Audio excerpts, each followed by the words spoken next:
Hello, everyone. This morning, we are going to talk about mothers of the Bible. The first mother we're going to talk about is the first mother, Eve. She was the first to bear a child. Sorry. In Genesis chapter 4, verse 1 and 2, it says, Now Adam knew Eve his wife, and she conceived and bore Cain, and said, I have acquired a man from the Lord. Then she bore again, this time his brother Abel. Now, and so she was the first to bear children. She was the first ever to go through the suffering of childbirth, because after Adam and Eve sinned, women had to suffer childbirth and men had to work the land. She would be the first. This sounds kind of funny, but she was the first to endure diaper changes, burping, teething, and other chores of being the first mother. She would have likely had the privilege to witness the first smile of a baby, the first baby laugh, the first word, the first steps of the first questions of a child. She was the first nurturer of children, and I'm sure she enjoyed it all. I know having the boys, you enjoy everything, and I thought, I remember Noah would say, Mom, Mom, Mom. And I thought that was unique to me. Then I talked to other people and I found out it was not just unique to me. There are other children that say, Mom, Mom, Mom. But I loved all the attention. She was the first and only one to bear the title Mother of all living. That's in Genesis chapter 3, verse 20.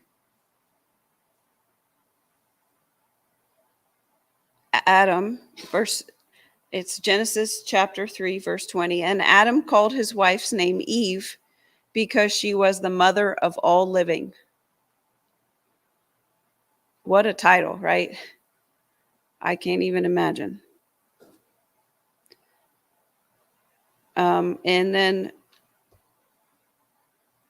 if you are the first mother on earth, you and only you can be the mother of all living. All genealogical trees go back to her. She was also the first to bury a child. Genesis chapter 4, verse 25.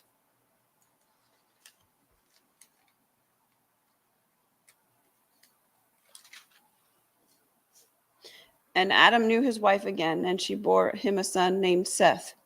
For God has appointed another seed for me instead of Abel, whom Cain killed.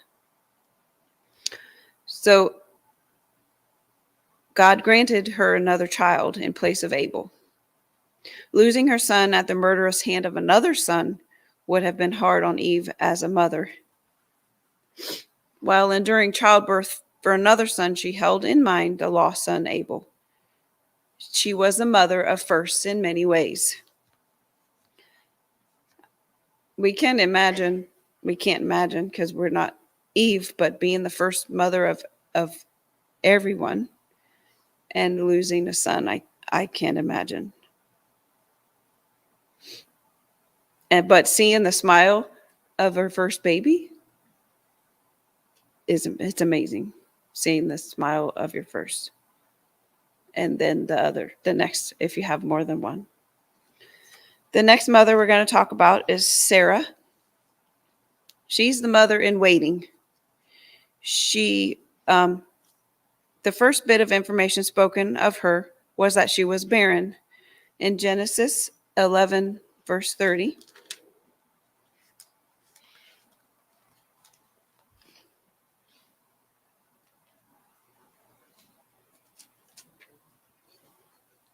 Verse 30, it says, But Sarah was barren. She had no child. Being a childless woman was something that was unjustly brought great reproach in her culture. Back in the time, bearing children was it's a symbol. Since children are a gift from the Lord, Psalm 127:3 says children are a gift from the Lord. People reason that women in this position must have done something shameful to have caused it if they couldn't have child. Well, I don't have any more copies, Kieran. I can make one. Actually, Connor, there might be one in the house. I think your dad may be some extra. The notes, I think.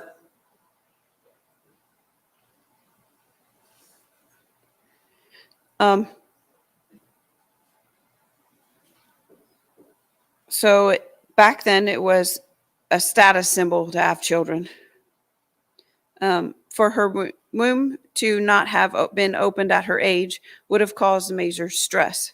Her desperation to have a child was demonstrated in the following verses. Genesis chapter 16, verse 1. Now Sarah, Abram's wife, had borne him no children. So they didn't want to wait on God, right? They knew God told them both that they would be the father and mother of many nations. And she had an Egyptian maidservant whose name was Hagar. So Sarah said to Abram, "See, now the Lord has restrained me from bearing children. Please go in to my maid. Perhaps I shall obtain children by her." And Abram heeded the voice of Sarah. Then Sarah, Abram's wife, took Hagar, her maid, the Egyptian, and gave her to her husband Abram to be his wife, after Abram had dwelt 10 years in the land of Canaan. So he went to Hagar, and she conceived, and when she saw that she had conceived, her mistress became despised in her eyes. So Sarah was upset that Hagar had a baby with Abram. Years later, in Genesis 18, Abraham was once again promised an heir through his wife Sarah, to which the following was written. Genesis chapter 18, verse 12 and 13.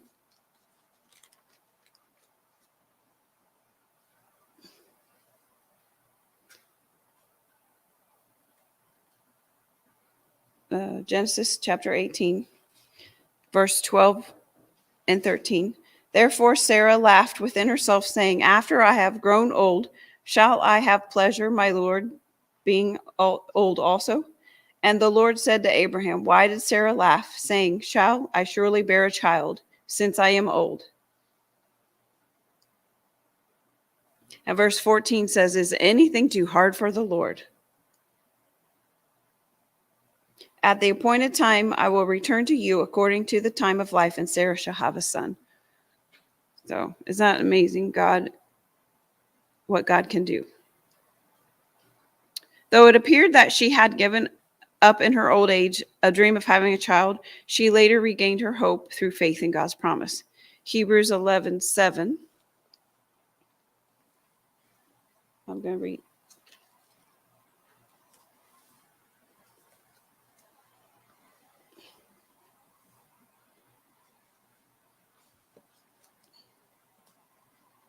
Hebrews chapter 11.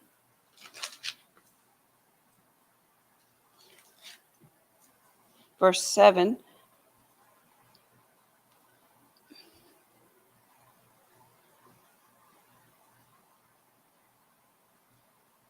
By faith, Noah, being divinely warned of things not yet seen, moved with godly fear. Wait, is that right? Hebrews. Well, Sarah, what this says, by faith, even Sarah herself received ability to conceive, even beyond the proper time of life, since she considered him faithful who had promised. A year later, she gave birth to a son named Isaac and fulfilled her greatest ambition of being a mother.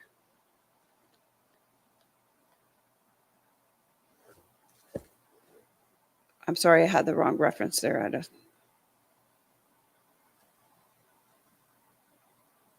The next mother. So Sarah was a mother that she had to wait for God's timing to be the mother. Sometimes things don't happen always in the time that we want them to happen in. but God's timing is always better than our timing. And we may not understand why things happen the way they do. The next mother is Jehoshaphat, the mother of rescue. Her name means Jehovah is her glory. Numbers 26:59.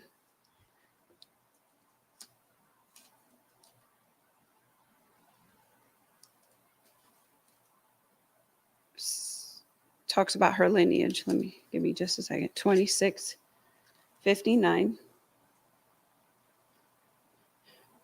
The name of Amram's wife was Jehoshaphat, the daughter of Levi, who was born to Levi in Egypt.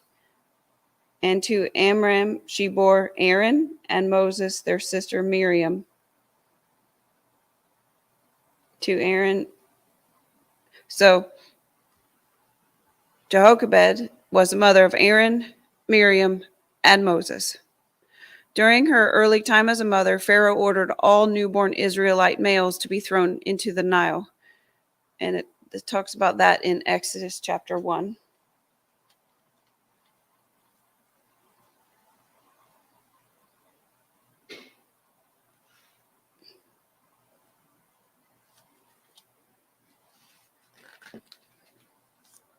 It talks, and the whole chapter talks about it, but Pharaoh was talking about the Egyptian women, and he told the midwives to kill the boys, but the midwives had a fear of God, so they didn't.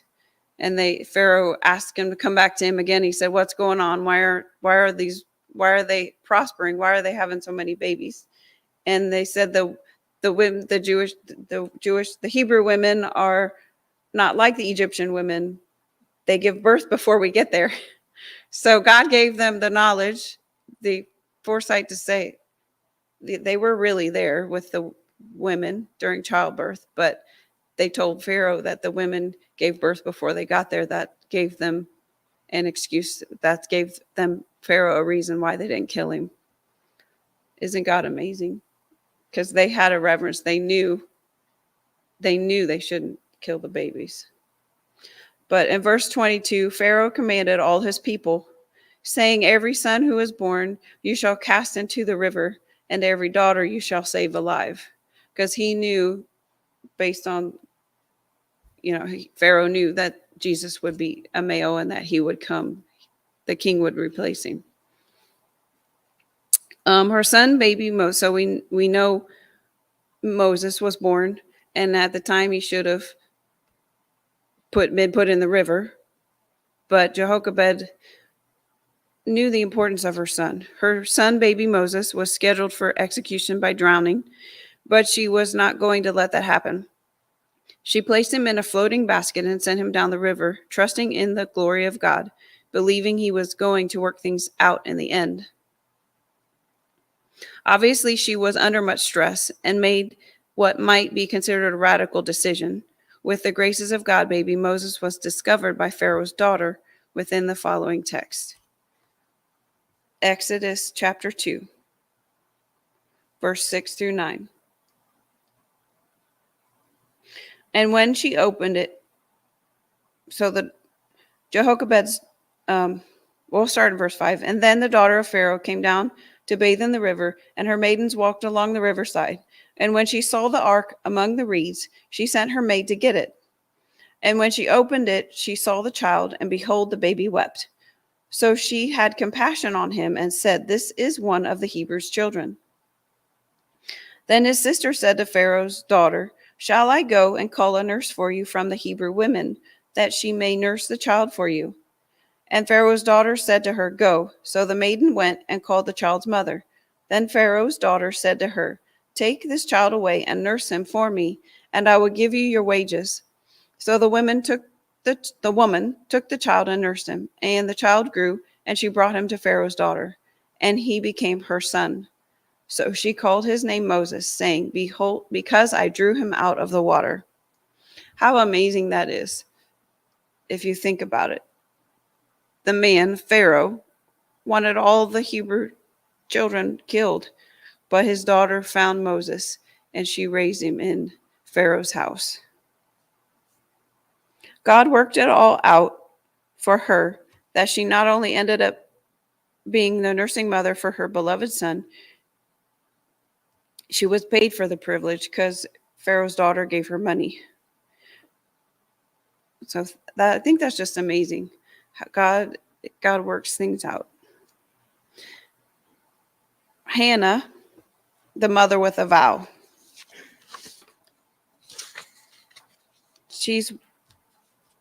I'm not sure I could do what she did. I talked to Pastor. We'll talk about it. Hannah was yet another childless, aging woman. She really wanted a child in the best way, for she went to the place of prayer and made a heartfelt vow unto God. This was a type of Nazirite vow of Numbers 6. 1 Samuel 11:1.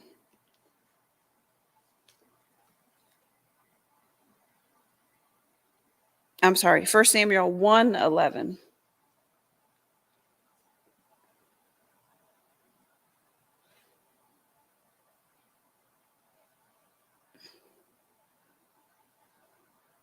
My numbers are.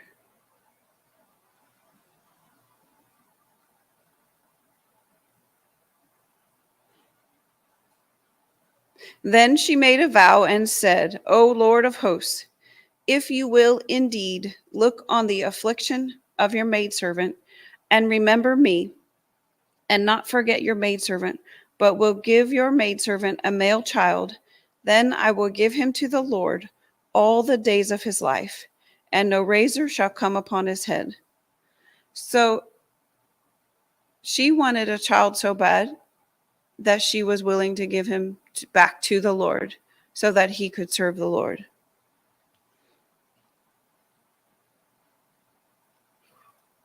Like, I had a hard time with that because I'm like, having a child and then wanting a child so bad and then giving him away.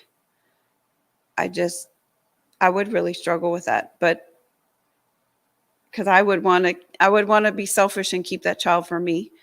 But Pastor and I talked about that. That's what we as Christian parents, we are just shepherds over our children. They don't really belong to us. They belong to God. So as parents on earth, we need to raise our children up the way that the Lord would want us, the best way we know how, because we're humans and we make mistakes. But one day, but we have to remind ourselves they do belong to God. She continued in this until Eli the high priest and judge of Israel saw her praying, thinking she was drunk. When she explained there was a deep supplication being poured out from her heart to God, his response was 1 Samuel 1:17 through 18. Then Eli answered and said, Go in peace. The God of Israel grant you your petition, which you have asked of him. And she said, Let your maidservant find favor in your sight. So the woman went her way and ate, and her face was no longer sad. So she trusted in what Eli said, and that she would have the desire of her heart to grant her petition. The desire was for her to have a baby, right? She felt absolutely blessed to have received such kind words from the high priest. Surely she would be blessed with a child. And you know what? She was. 1 Samuel 1:20. So it came to pass in the process of time that Hannah conceived and bore a son and called his name Samuel, saying, Because I have asked for him from the Lord. I think that's to the importance of names in the Bible times. Every name had a reason. To name him Samuel, because I have asked for him from the Lord. So I thought that she gave him to the Lord right away. But it says that she had Samuel till he was weaned. Probably about 3 years. When he was weaned, then she dedicated him fully to God as a priest and a prophet. 1 Samuel 1:27 through 28.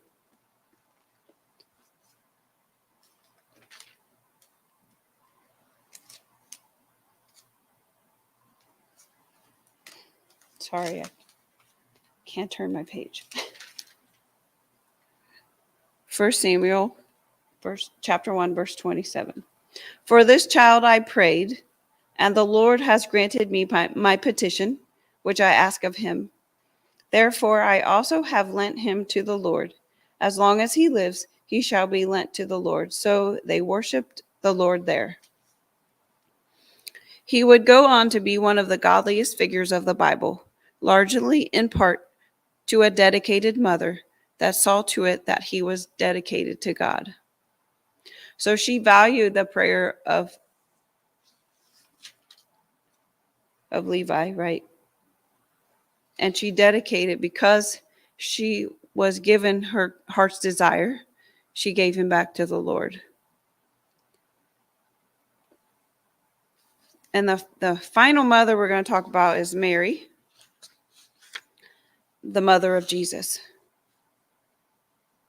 How amazing it would be for Mary to be chosen by God to be the vessel of embodiment of our Lord Jesus Christ. She was probably a teenager, and she wasn't married, so she was probably talked about, John 8:41, she talks about being a fornicator, getting pregnant before you're married.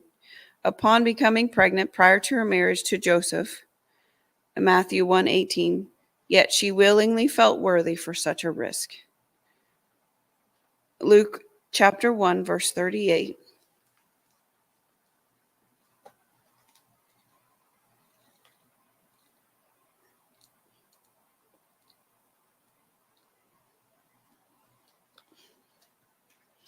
Luke chapter 1, verse 38.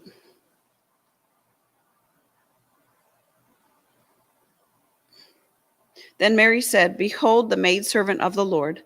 Let it be to me according to your word. And the angel departed from her. It says she was highly favored.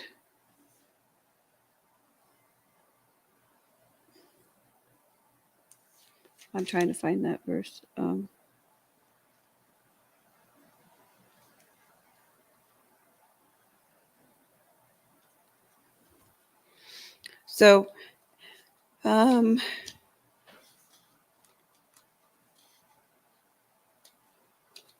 She internalized moments of Jesus' life just like a mother. So she was his earthly mother. So she, in Luke chapter 2, verse 19.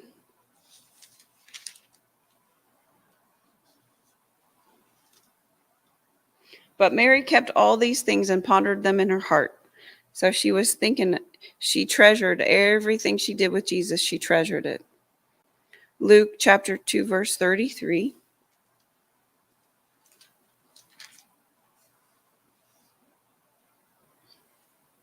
And Joseph and his mother marveled at the things which were spoken of him. So they knew that Jesus was special, and they treasured and were amazed about things that were spoken about him. When witnessing his teaching abilities as a 12-year-old, it says in Luke chapter 2, verse 51, and his mother treasured all these things in her heart. Verse 51, then he went down with them and came to Nazareth and was subject to them, but his mother kept all these things in her heart. And Jesus increased in wisdom and stature and in favor with God and men. I think she followed him around in the ministry just like a mother would. I thought that was kind of neat because as a mother, you want to follow your child and protect him. so you want to spend all the time with your children. She was with him in Capernaum synagogue when he was being rejected by his fellow residents in Matthew chapter 12.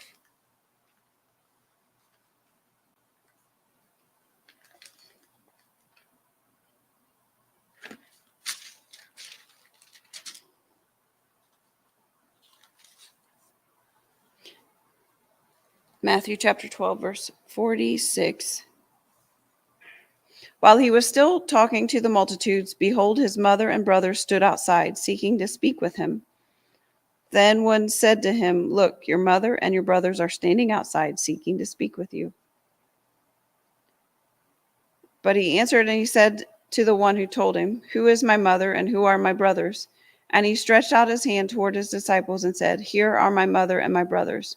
For whoever does the will of my Father in heaven is my brother and sister and mother. So there he's talking about the importance of spending time with the Lord and being a disciple of God, not just a natural mother or sister or brother, but it's important to have a relationship with the Lord and be concerned about your relationship with the Lord and following after the Lord than it is to just be concerned with your mother and brother. And that's hard in a way. Sometimes you are closer to Christians that you're around all the time. Sometimes you're closer to those, your spiritual brothers and sisters, than you are your actual parents or sisters or brothers. She was there when he carried out his first miracle at Cana of Galilee in John chapter 2.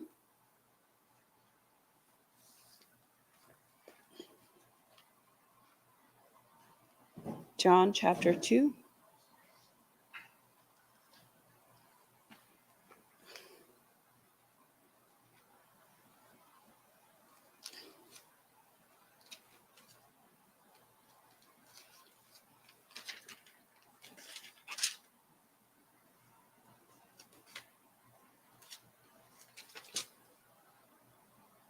On the third day, there was a wedding in Cana of Galilee, and the mother of Jesus was there.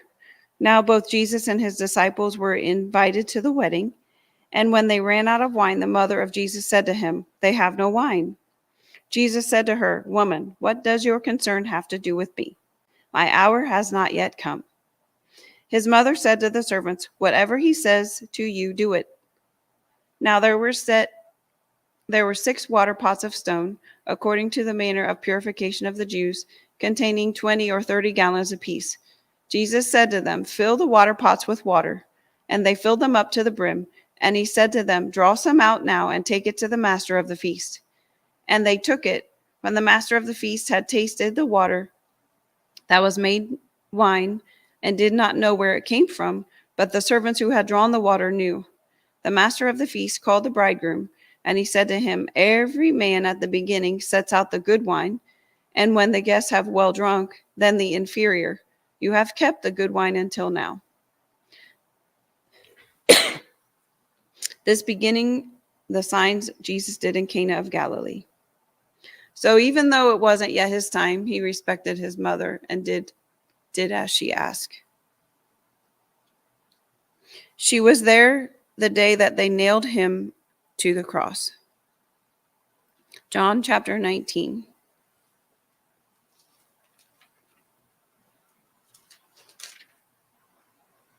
She was there through the entirety of Jesus' life, following him, watching him from his birth to his death. John chapter 19, verse 25 through 27. Now there stood by the cross of Jesus his mother, and his mother's sister, Mary, the wife of Clopas, and Mary Magdalene. When Jesus therefore saw his mother and the disciple whom he loved standing by, he said to his mother, Woman, behold your son. Then he said to the disciple, Behold your mother. And from that hour the disciple took her to his own home. So even all the pain and suffering Jesus went through, he was concerned for his mother. He wanted to make sure his mother would be taken care of. She took great interest in her son, just like any mother would do. She was just a normal, simple woman that loved God and was blessed to be Jesus' earthly mom. I just remembered I wanted to also talk about another mother. Let me find it back.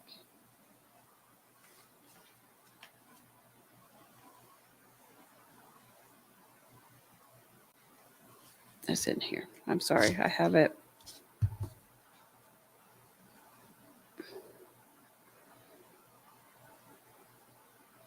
It's Luke chapter 1. I think that's the right. No. Where did it? Give me just a minute. I'm sorry.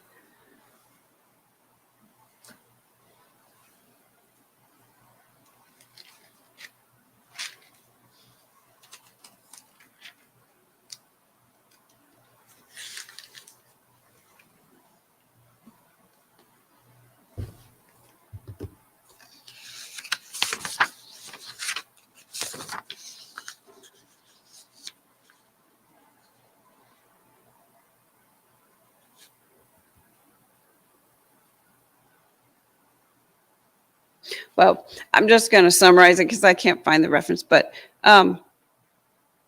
Elizabeth and John the Baptist, what was his dad's name? His dad was made dumb because he knew the power of his words. And as he got a pad and paper and said his name is John, and then he could speak again. I wanted to just share that story that with you because our words are powerful. As a parent, as a mother, as a friend, we need to watch our words, and our words have power, and they can speak blessings or curses over our children. So we need to be careful and watch. Being a parent, a physical parent or a spiritual parent is an important job, and that we as parents should watch our words and speak only blessings and build each other up as Christians. And it's important to watch our words, to only speak words of life and health over your children or words of life and health over your friends. So there are many, many more mothers in the Bible. I just talked and mentioned just a few. And I think, and Mary, she had a choice to be the mother of Jesus. And I'm so thankful that she was obedient to that choice. And she did, and she carried out and fulfilled the plan of God for her life.